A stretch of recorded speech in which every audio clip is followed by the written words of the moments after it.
It's time for the State of Pro Wrestling, scheduled for one fall with a 60-minute time limit. And now, from parts unknown, your tag team champions of the world, John Orlando from the PVDCast and Gerald Glassford from the Pop Culture Cosmos.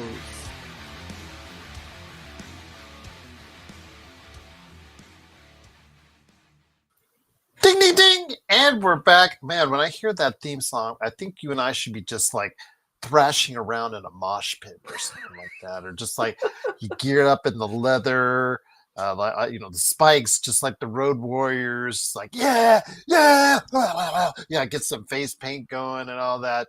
It just gets me psyched up, man. It does too. It does too for me. So, absolutely. Hold on. I'm ready to go now. It's, of course, the State of Pro Wrestling with Gerald Glassford, along with the man, the myth, the legend himself, weighing in at a steroided 289 pounds of all muscle, 0% fat, deadlifts 700 pounds, bench presses 900 pounds. Can F5 anyone on the planet? It is, of course, my good friend, the host, the PVDcast and Mad Talk, Mr. John Orlando. What's up, man? Not much. Man, I'm excited to be here. Do you lift, bro? Do you lift? How much you bench? Exactly. No, I'm excited because there's so much to talk about. And I think that we are going to have some very interesting opinions on some of the things going on in the world of professional wrestling.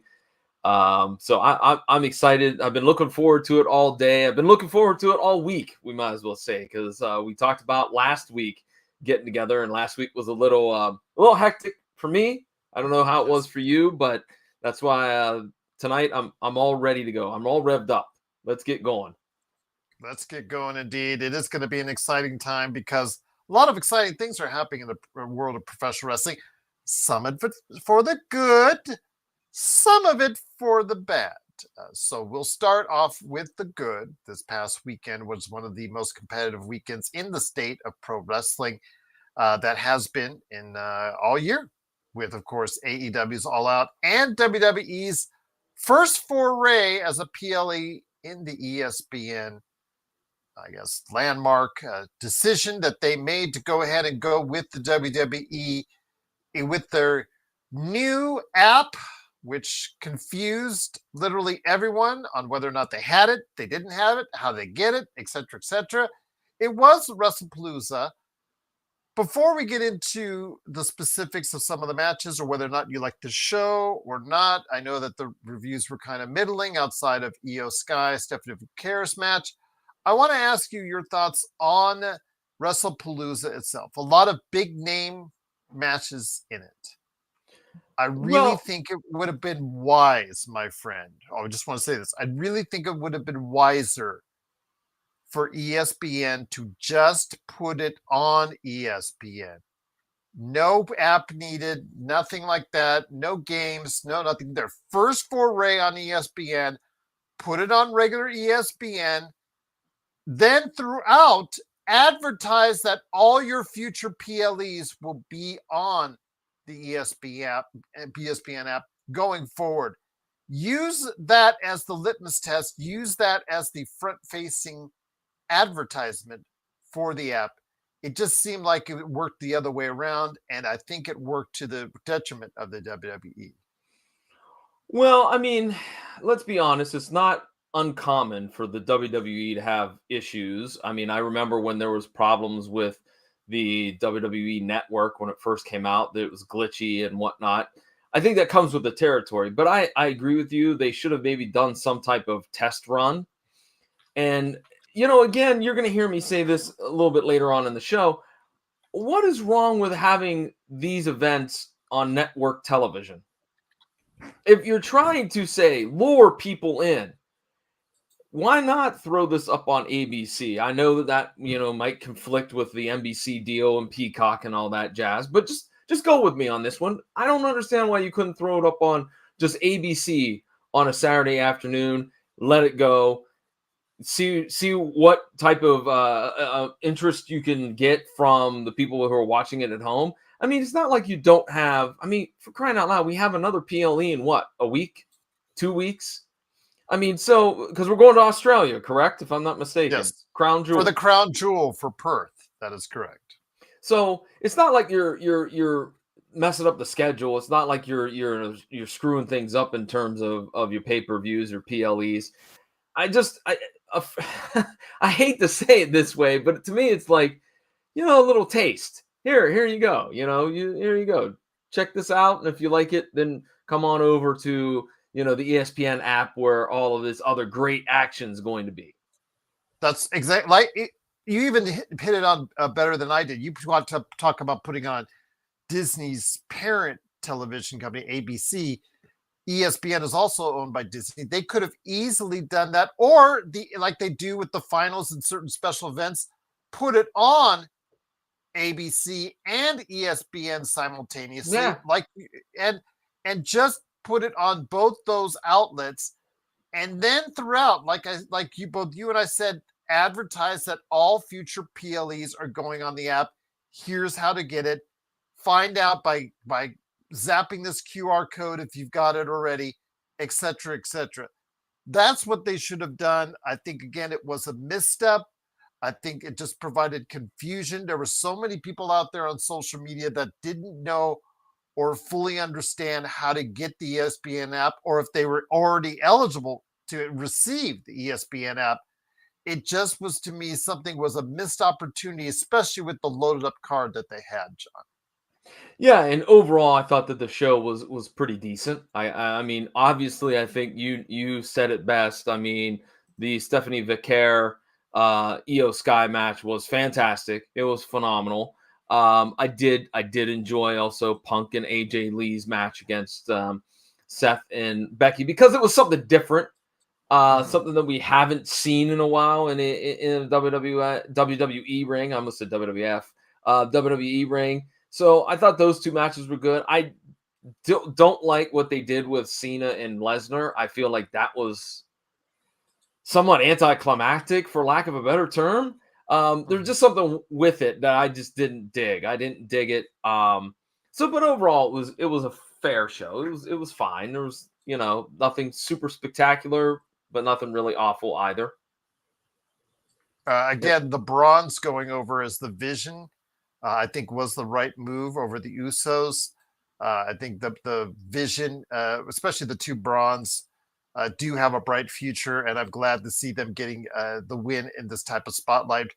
Again, people were hoping for CM Punk and AJ Lee to get the victory, and of course they did. I just think the thing was dragged out a little bit too long, especially for her first match back. I would have tightened it up a bit as far as that part of it is concerned, but because they could still tell that story that they told in a lesser amount of time, because the longer it goes, the gap in years as far as what she was doing before and what she does now, it was apparent. It's been apparent from all these wrestlers that are coming back from being gone for a while.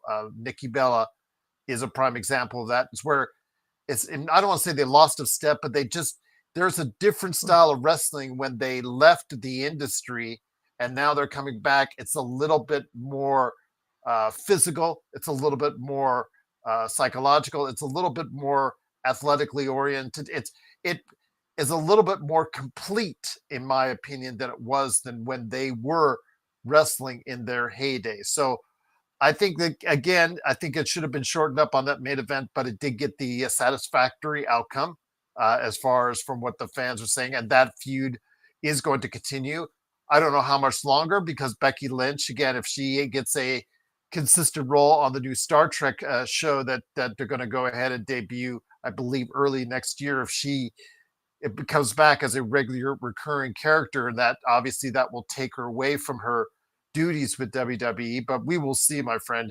And again, the John Cena Brock Lesnar thing, you're right, and it doesn't seem like it's going to have any definitive end other than what you saw in Indianapolis. Well, and I'd like to go back real quick, just a few moments ago, to when you said, all these people coming back, how they've lost a step. I think it's accurate to say they have lost a step, because you hear about it all the time. When I'm not a going to say, rest, well, I don't, I want to say this. I'm saying they lost a step. It's just that their style of wrestling from what they were used to then and to okay, what it is now is much more varied now. And they have to go ahead and adjust and adapt their game. So maybe it's an adjustment period on that. It's not a question of age, because some of the oh no, ladies that they're wrestling against are their age. Asuka, Flair, Lynch, they're all in their 30s, just like they are. It's just the fact that when AJ Lee, Nikki Bella, and others, they were wrestling at a period of time where there wasn't the type of demands that there are to create a match now in 2025. So well, there's an adjustment period that they have to go ahead and adjust to. I also feel that we hear about it when a wrestler's injured, that you could start rehabbing and you can work out, but working out in the ring is not the same as a match. And maybe that, to me, that's when I look at those individuals like AJ Lee and like Nikki Bella, who they just don't look quite comfortable yet, because they haven't had the repetition, they haven't had the Mhm. reps. and Exactly. and, and Exactly. again, you got to have that. I mean, that's just in any sport. I mean, you got to have the repetition. Baseball players, if they don't bat, they don't go to batting practice for a couple of days, they have to rework themselves. I mean, same with hockey players, same with football players. You can't miss that game time. Yeah. You can practice all you want, but you got to get into the game, so to speak, or into the match. And I think that's part and parcel of what we're seeing. And yeah, I feel like, as I mentioned, Brock Lesnar and John Cena just, I just shrugged. I was like, oh, okay, this is what we're doing. I don't get it, but I guess maybe I just don't. I'm not comprehending what they're putting out there for Cena. But we'll talk more about him later. Absolutely, indeed. As far as how would you book John Cena, that conversation is coming up here in a bit. But it is Wrestlepalooza. Wrestlepalooza. I better get that right, because it is going to be part of the regular rotation of PLEs on a yearly basis.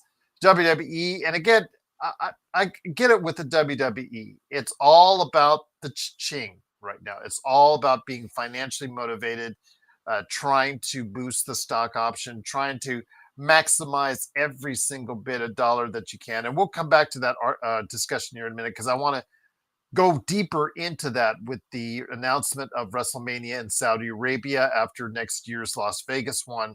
And then also the high costs of what they just presented here for the Las Vegas one next year, as far as the ticket prices that just got released as well. So we'll go ahead and discuss that here in a sec. But I did also want to say that AEW's All Out took place this past weekend in Toronto.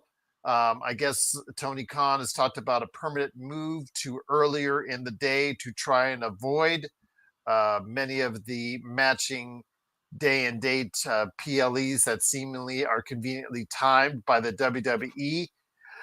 Your thoughts on AEW's All Out? A pretty good card.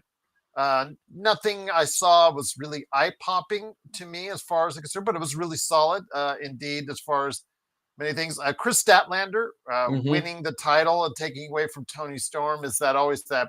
It's now become that cheap way out as far as how you book yourself out of Tony Storm being the most dominant woman in AEW. Okay, let's just take the strap off her by going ahead and having her lose in a four-way. I thought that was kind of cheap, and it doesn't help to grow that champion, in my opinion, when you don't beat a champion of long tenure like Tony Storm, who has sat at or near the top for quite some time in AEW.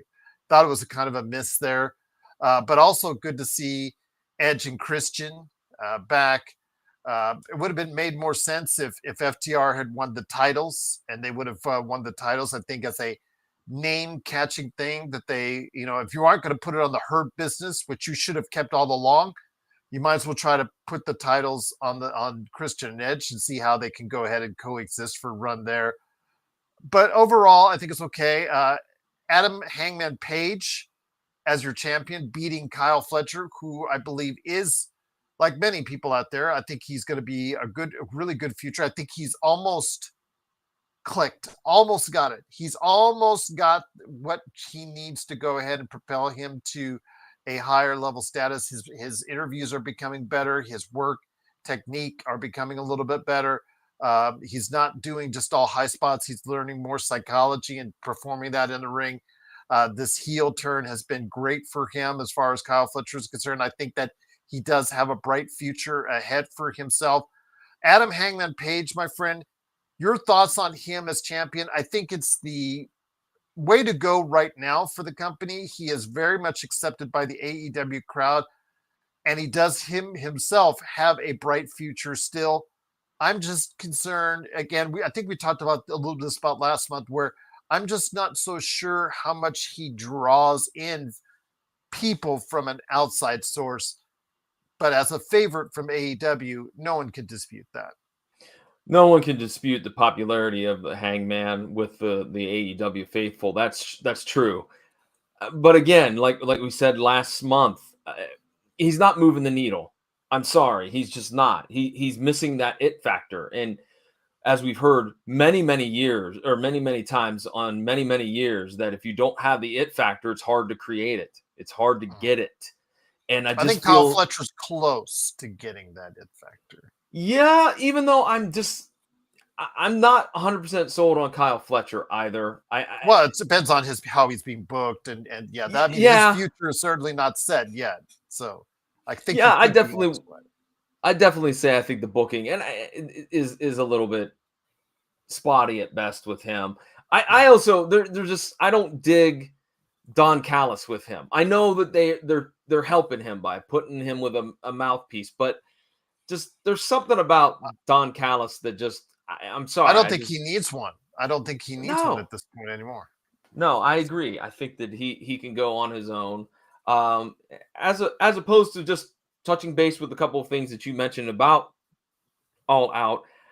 I agree that the booking of Toni Storm is weak, but going into that match, I just assumed that she was going to win. So to me, it took me by surprise that Kris Statlander won. I really was surprised, genuinely surprised by that, because as you said, I expected it to be some wonky finish where Toni Storm ekes out a victory, and it wasn't. I'm glad to see Eddie Kingston back. I hope that they could do something great with him. I don't really think his match with Big Bill was all that great, but okay. It doesn't help Big Bill. And Big Bill, I mean, how you not book a 7-footer that's looks the way he does and can do the things he does in the ring, and how you book him no more than a mid-carder.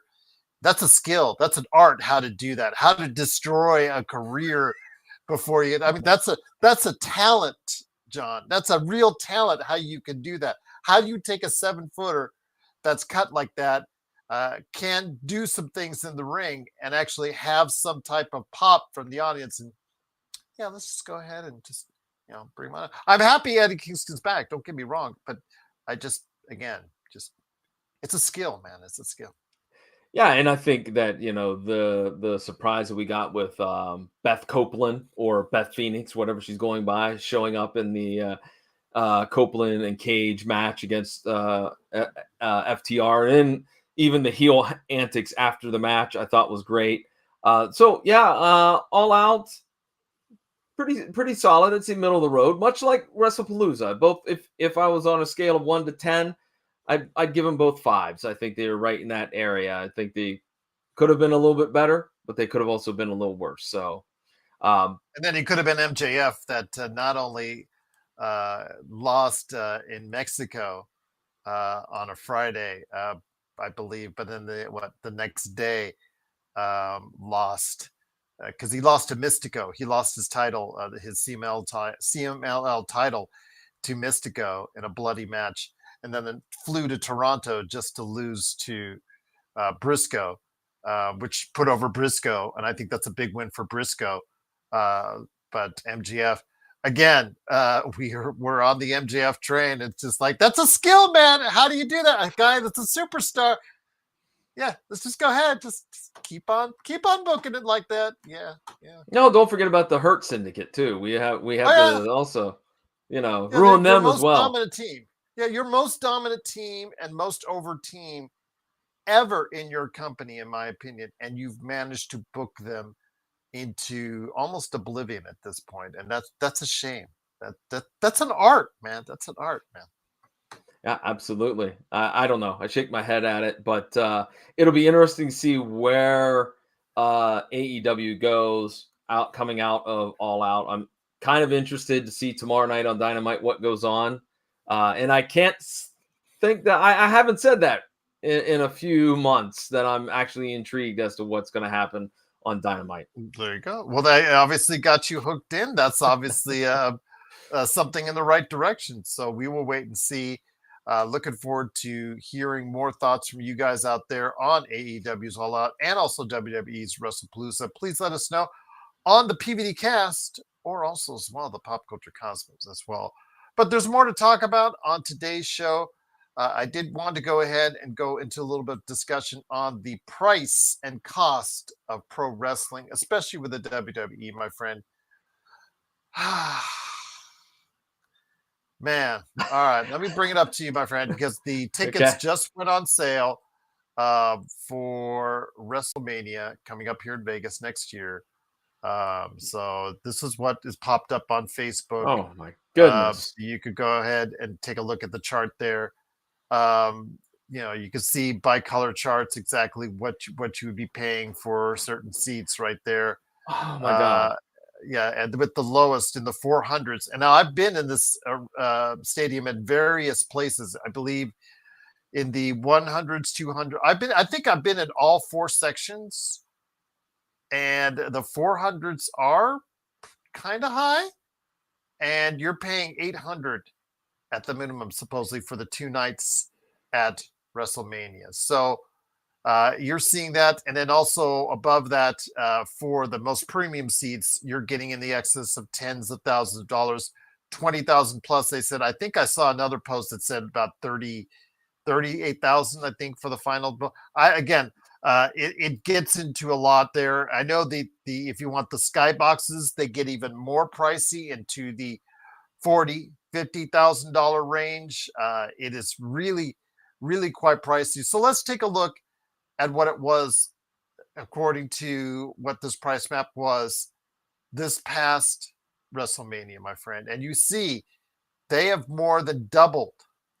Holy in a lot of the Toledo. locations. Again, if this is what is being printed out there, 350 was the entry point for this previous 2 nights here in Las Vegas, and then going up from there to the $10,000 plus seating for the premium seats. So getting back into that, I did want to ask you your thoughts on this, because again, this is the WWE maximizing. If you're a stockholder of TKO, you have to be pleased, because the fact is they are trying to maximize it out. I think Mark Shapiro, one of the heads of TKO, said it recently, and said this. He said that he thought, and paraphrasing, he thought that Vince McMahon priced some of the tickets towards families and kept the prices down, so they have opportunity. Paraphrasing his words again, with their I guess their type of structuring as far as price, the tickets that they're charging, and how it's going to vary based on demand. So if there's a higher demand, they're going to jack up the prices. There's low demand, they're going to keep the prices steady, or try to just conveniently try to go ahead and do what they can to disguise those prices indeed. So your thoughts on this, my friend? Mark is in the chat. Truly appreciate it. He says, I don't want that one. Wrestling has become a joke. Well, again, at those prices, my friend, it's really hard to stay a wrestling fan up to date with what's going on, because you've got to now have paid $30 a month for the WrestleMania app, for the WWE app. For a lot of people out there now have to pay that on a monthly basis. It has become extremely pricey, not to mention what if you want to catch Peacock, or if you want to catch some of the other stuff, Netflix, things of that nature. It is now extremely, extremely expensive to go ahead and be a WWE fan right now, my friend. I'm sorry that I had that outburst when you switched the two different stadium shots. I can't believe. Why are you sad? You don't have to apologize for that. You are just every normal fan's reaction. I mean, look, $350 to go to WrestleMania. I say that's pretty reasonable. $800.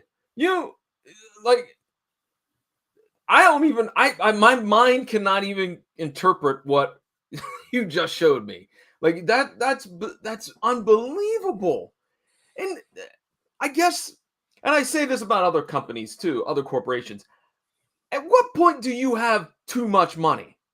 At what point do you say, okay, we have made $1 trillion on whatever, but we need more? Like, I will say this. The old adage is that you can never have enough money. That's true. But the thing is, and the TKO with the UFC and with the WWE are going to push all those buttons. They're going to see how much wrestling fans will pay for these products, will pay for their product, will pay for their tickets. They're going to push it. And as long as they keep getting near or full sellouts, they are going to continue this dynamic pricing that they're talking about, as far as trying to adjust the price based on demand, aiming it higher and higher and higher. And it's just a reality. And it's up to what point will the WWE product sell to this community? Will sell to its fans? At what point do the fans say, you know what, I think I've had enough? Mm-hmm. And then is when the industry starts to suffer as a whole, because there's going to be that section of people in our society that think wrestling is wrestling. So, if it's expensive to go to the WWE, it's probably going to be expensive to go to AEW. It's going to be expensive to go to my local indie show. And overall, that hurts the industry. I just hope that the people in charge of UFC, or excuse me, TKO, are smart enough to, okay, you want to tinker with this dynamic pricing, try it out. I hope they're smart enough that if it doesn't start paying dividends within a reasonable time frame, that they cut this experiment. My fear is that, like many other corporations, well, we'll just keep it. We kept it there for 3 months. It's not showing dividends. Let's leave it 6 months. Let's leave it a year. Let's leave it 2 years. And by that point, you've damaged your audience, the folks that are watching. And I don't know. Look, it's something that I have been discussing as well. Like, do I want to pay all this money to have SmackDown and access to Raw and NXT and this and that and all this other stuff? It's something that I'm really struggling with as a wrestling fan, because I mean, I don't want to pay what was the $1,200 a month or whatever it was, or $800 a month or whatever it was, for all the absolute things that you would want to have. I don't know.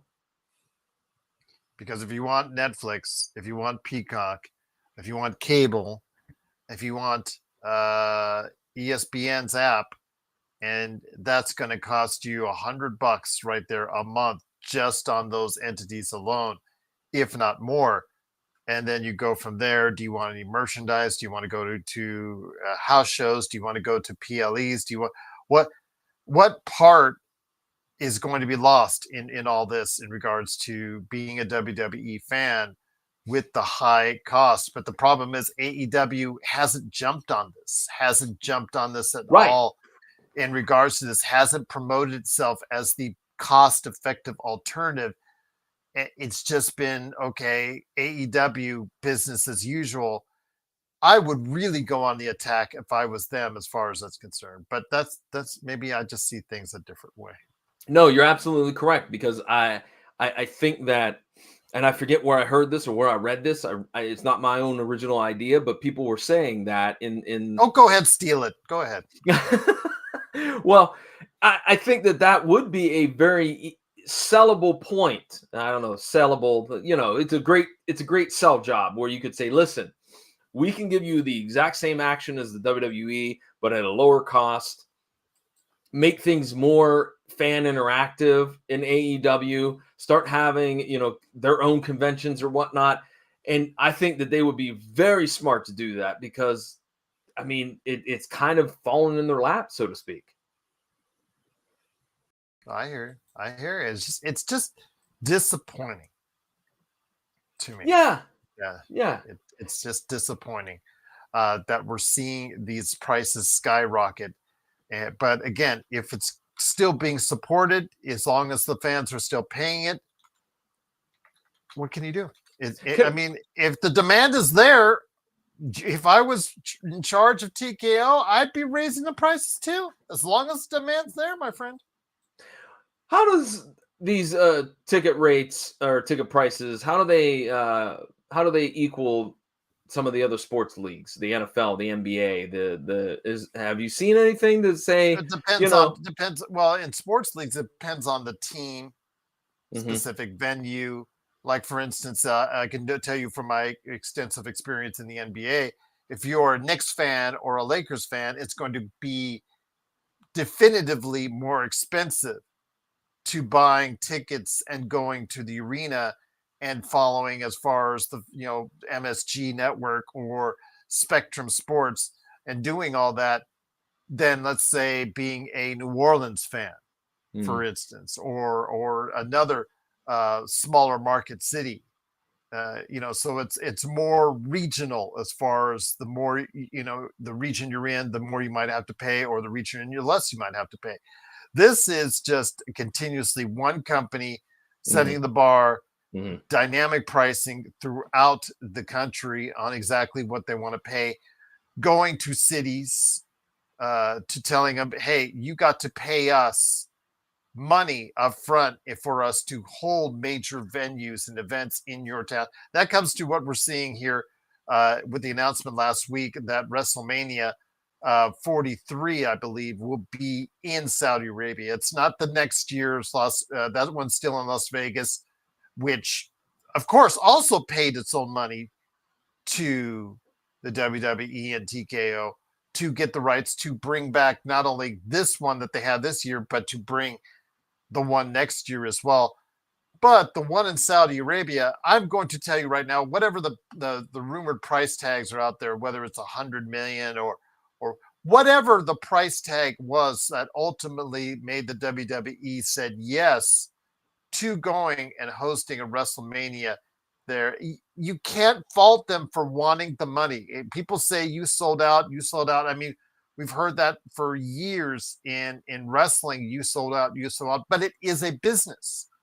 First and foremost, when your abilities is running as far as an independent scene, ultimately it's a business. If you can't run the business on a profit, you're not going to run the business for very long. So again, do I like the fact that it's going to go to Saudi Arabia? Again, it's not my choice. It's the choice of what the WWE did as far as paying for that. The only thing I can counter with that is that does give hope to people in London or other areas around the world that, okay, we may not have to pay $100 million or $200 or $300 million to get WrestleMania at our venue, but if we pay them a price that's attractive, we now have a better viability in getting a WrestleMania in our country. It is no longer exclusive to the United States, John. I guess for me, the news didn't surprise me at all. Why should it? At this point, why should it? Yeah. I mean, right. I don't know really what to think about it. I just think that how many fans from other parts of the world are going to go there? Like, I know that there's an incredible. Oh, they're trying to. They're trying hard. They have that nice little the package that they showcase sometimes on WWE television. Looks really fun. Looks really cool. But unfortunately, due to all the stuff that has gone on in Saudi Arabia, as far as the way they treat women, some people have taken exception to, et cetera, et cetera. I don't want to go into the politics of all that because as someone who myself has certain opinions on that platform, I don't want to go ahead and say involved in, because it just takes the conversation to a different direction. We could be on this all day, and of course, the reporter that was killed and all that. These things, I understand that what they're trying to do. They're trying to sports washing. That's what the term is. They're sports washing. They're bringing F1. They're bringing other sports to Saudi Arabia to try and make people, it's like waved like the Jedi mind trick. You're waving one hand in order to go ahead and have people forget about the other. I get it. I understand it. But if you're the WWE, it's so hard to say no to this. But please don't patronize me. Don't treat me like a child and say it's not about the money. Say it's because of something else, because it is about the money. And if you want to go to Saudi Arabia, enjoy, have fun. There are certain laws and restrictions which you, as a visitor in that country, has to adhere to. I can't say I would agree with all of them, but it is what it is.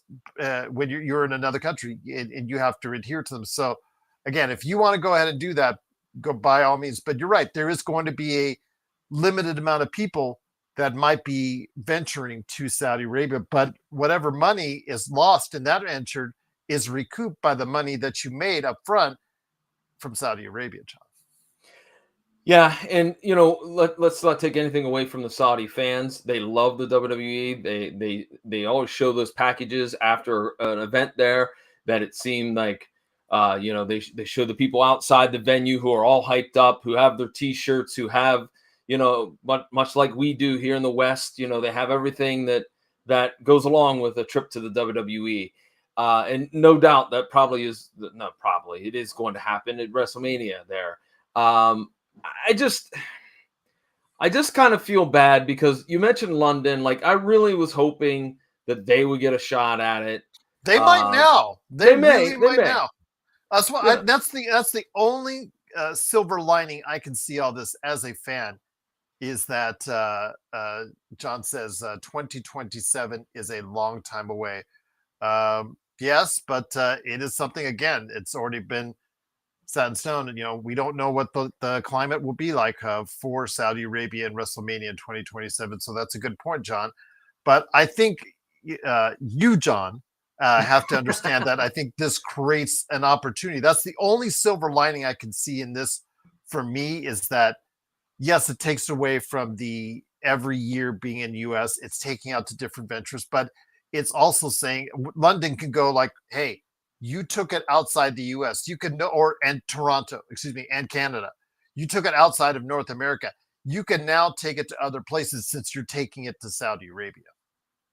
You're right, because the demand is there, as we've seen with those PLEs in Scotland and Wales, and we got the one in Paris. Or did that one already happen? Oh, you would fill up 80,000 in London. I mean, if they filled in for All In, for AEW's All In, my God, they would just do that even more for WrestleMania.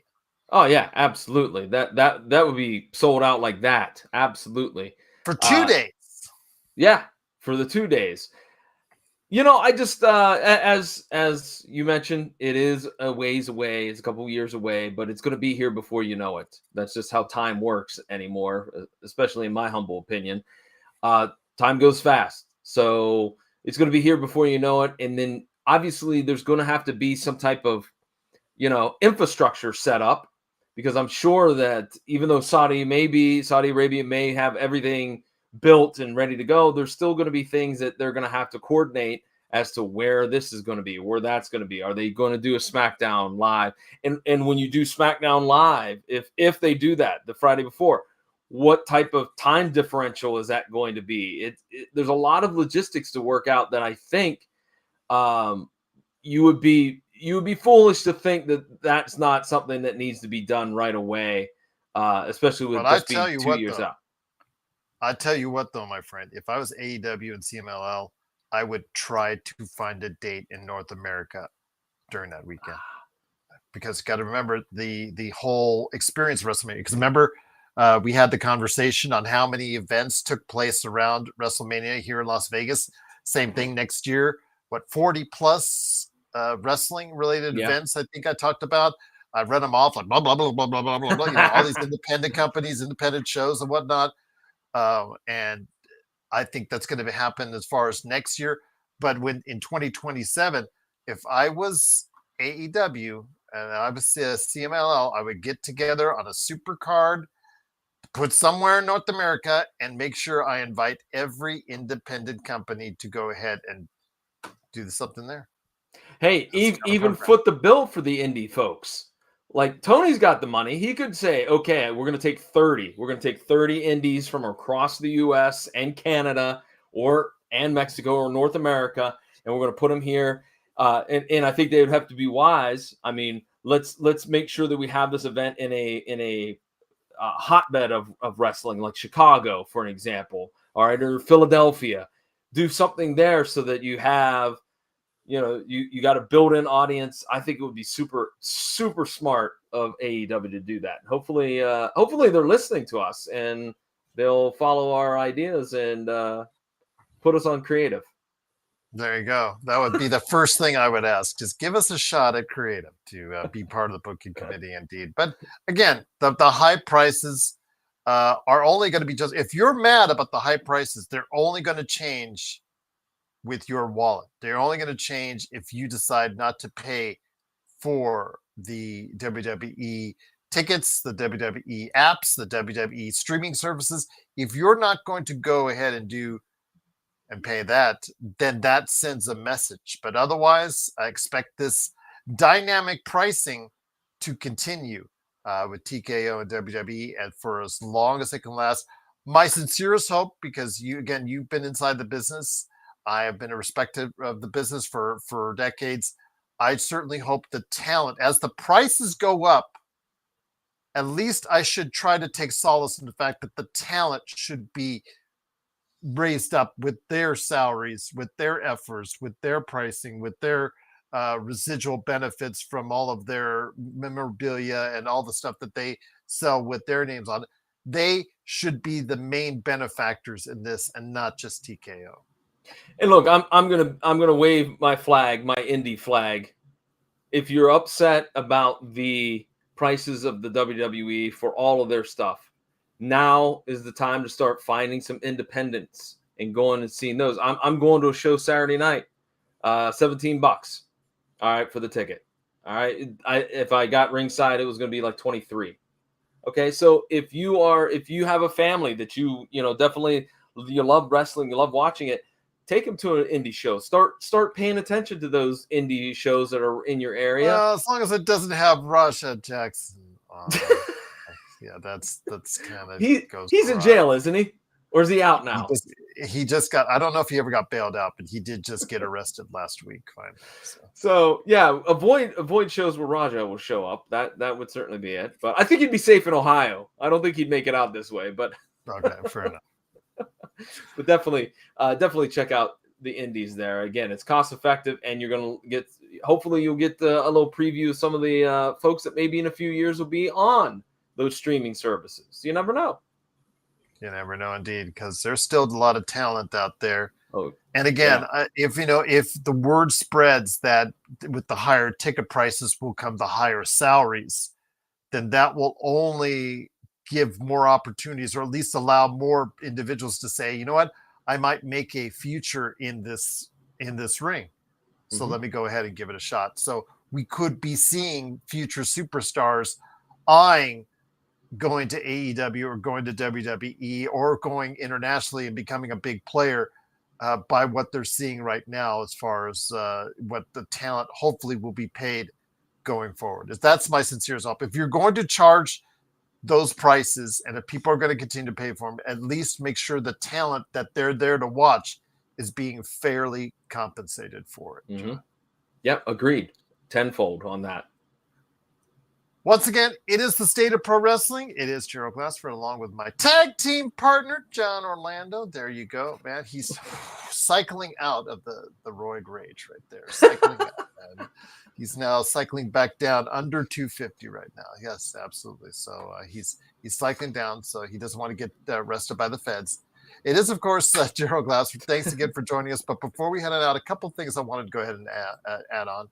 A real quick thing from Dave Meltzer. And this hurts me, man, because, again, Dave Meltzer really, at the beginning, when he started writing articles once a week for the National, which was a national daily sports newspaper, was the only one of its kind back in the late 80s. And it only lasted for a little while, but it was something that I was endeared to because I was already pretty much smart enough to the business, but I did not know an outlet to discover. So I followed Dave Meltzer's writing on the National, then it went over to the Wrestling Observer and then forward. But as you know, Dave Meltzer is not the greatest reputable name right now in the industry. A lot of people are calling him out for various things. And this conversation is going to hurt me in many ways. And we've talked about as far as the ideals, as far as his preference. And then it's his right to prefer one over the other, one style over it. He has definitely made his claim and made his bed in AEW. That's his choice. But, there are other realities that might dictate otherwise, where a lot of other people are saying, including us, have said other things in regards to how we see wrestling than the way he does. It's obviously things are much different as far as polarizing from his opinions to others' opinions. And I'll just leave it at that. But one of the things he recently said, I know a lot of people are talking about his thoughts on what certain people said in regards to Kyle Fletcher. Stevie Richards on his show made some comments on Kyle Fletcher that he had issues with. He's made other issues and claims, reports. Some of them haven't been true. Some of them come out to be mistakes, et cetera, et cetera. I just wanted to comment on one thing that he said recently. That was on one of his conversations with Brian Alvarez, as far as for Wrestling Observer Radio, and that he said, and the exact quote is, this is very close to the exact quote, that he said that all the great wrestlers are going to AEW. And it really hurts me to say this again, because I've had respect for Dave Meltzer's work over the course of his career. I don't know where I'm at now with him on that. I just don't. I still frequent WrestlingObserver.com to get news updates, and then I go from there from time to time. But to say that and see that, especially on the women's side, the talent on the WWE side, the matches that they're having at the top level are some of the best that are out there. I just don't know how you can say that with a straight face. I just don't know how you can say that with a straight face. Because, for instance, let's go with Mariah May. Mariah May had one of the best matches earlier this year with Toni Storm. What did she do after that match, or after she lost the title? She went right over to WWE. There are other wrestlers that have just eventually just used AEW as a stepping stone to go to WWE. WWE themselves have recruited some of the best talent in recent years. Gilia, Stephanie McClure, and then homegrown talent like Tiffany Stratton. And then on the men's side, you have the Bronze. You have other great talents, and of course the long establishing talent that's been there already. So I don't know how you say that. Yes, maybe the structure of the AEW matches are more conducive to higher star matches, but you cannot tell me that all the great wrestlers are going to AEW. No, that's a ridiculous statement. And in fact, I would say, to be honest with you, I believe he probably made that statement because he knew it would get clicks. I mean, and I hate to say that because much like you, I have a lot of respect for Dave Meltzer, but over the last few years, he allows his opinion to jade. It gets harder to defend. Yes. Yes, and it does. And the mere fact that his partner, Brian Alvarez, and him get into arguments live on the air, that speaks volumes to me. He's wrong. He's totally wrong with that statement.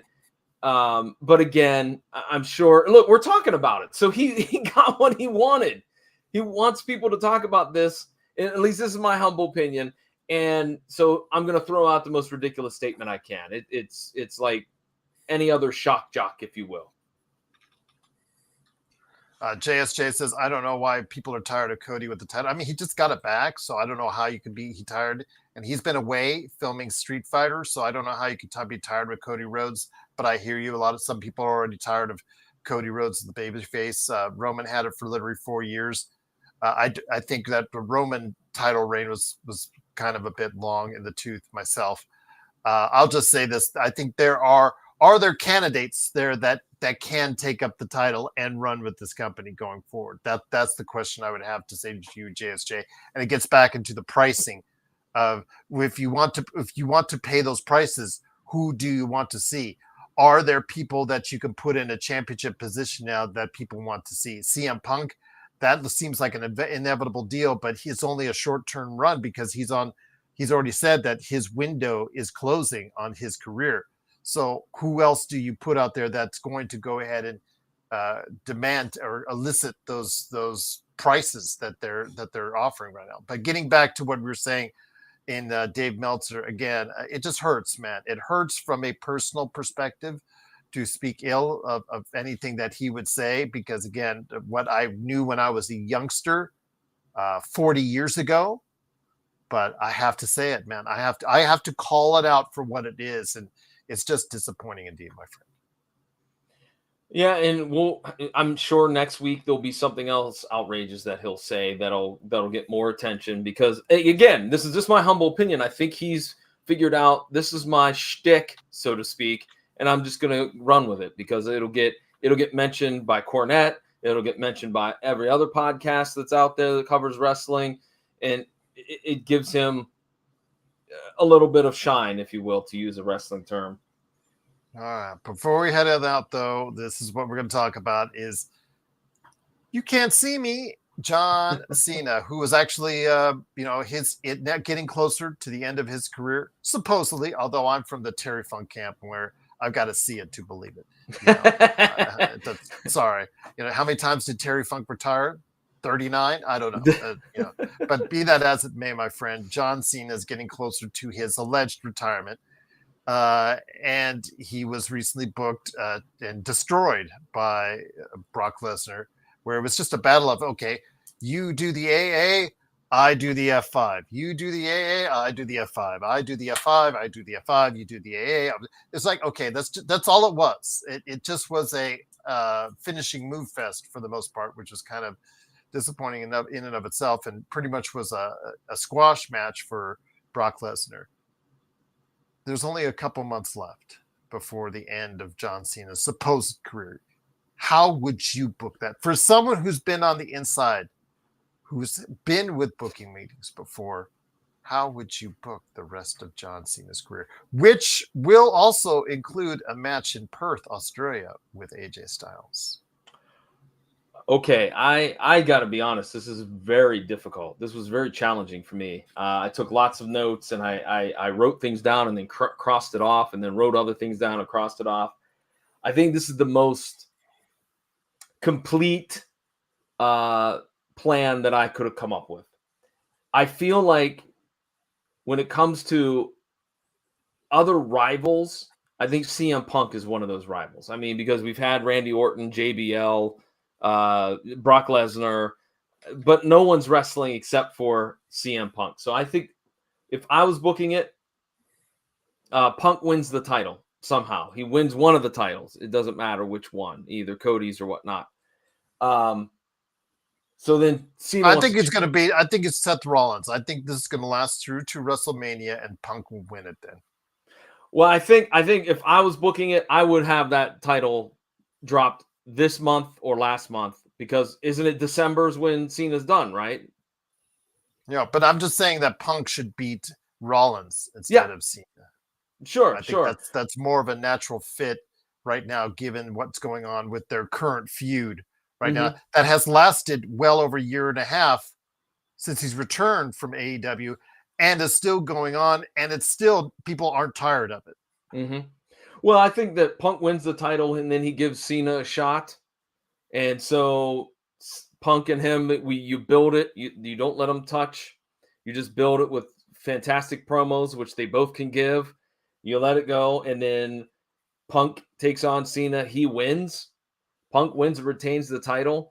And then Cena can go off into the sunset. But the most important ingredient to this whole plan is it needs to be on network TV. This is monumental.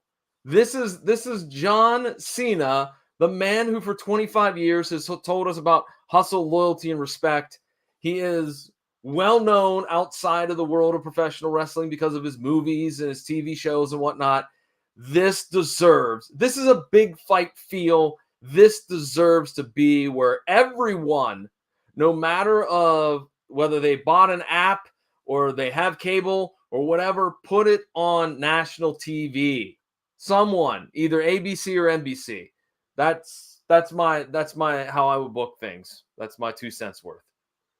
I'm just gonna say this. I think he needs his last match to be against Lesnar and to get the win. I think he got destroyed. I think him leaving that with destroyed. I think that's gonna be a scar right there on the end of his career. The fact why did Brock Lesnar doesn't need to be put over like that.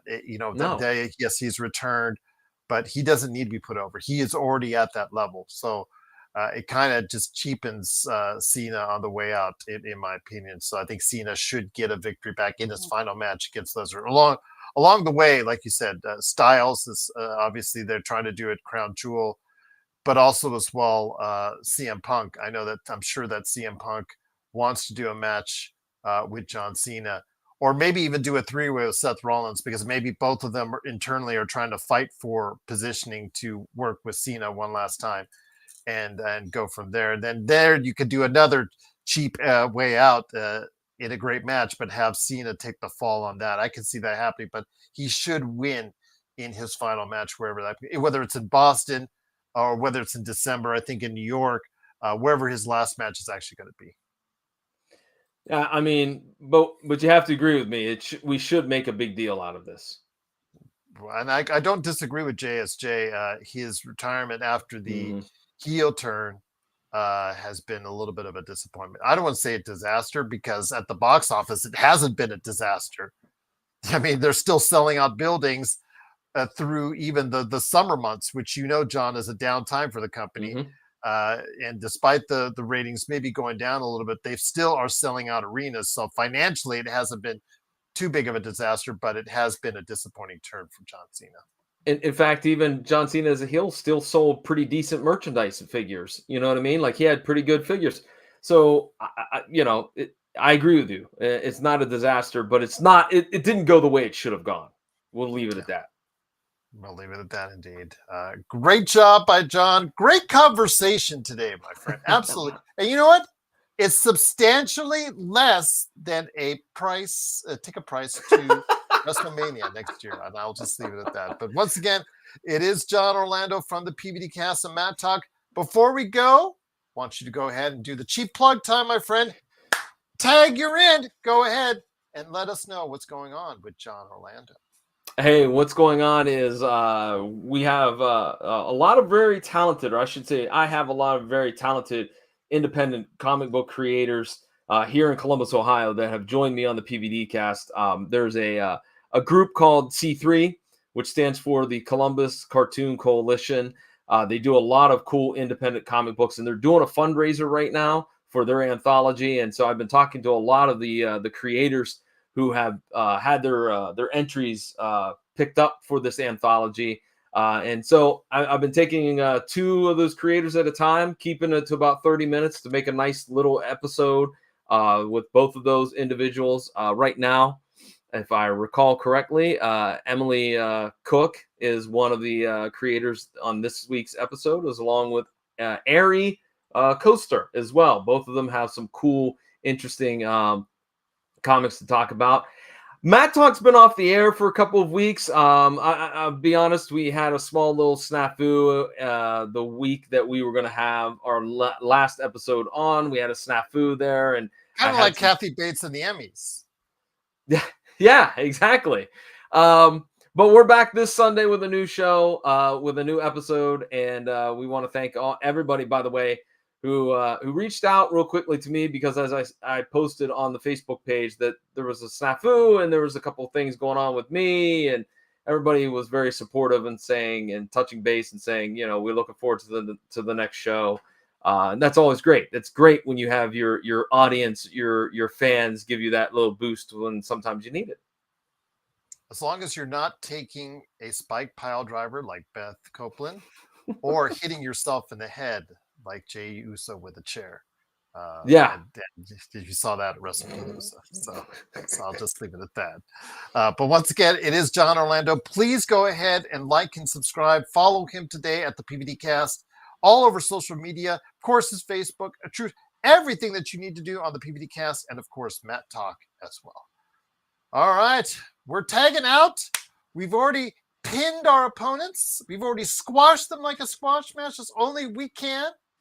John, actually, he is cycling back up, getting ready for working out for next month right there as the State of Pro Wrestling continues. But John, any last thoughts before we head on out?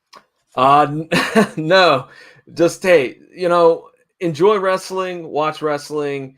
Don't let all this prices get into your fandom. Things will fix itself.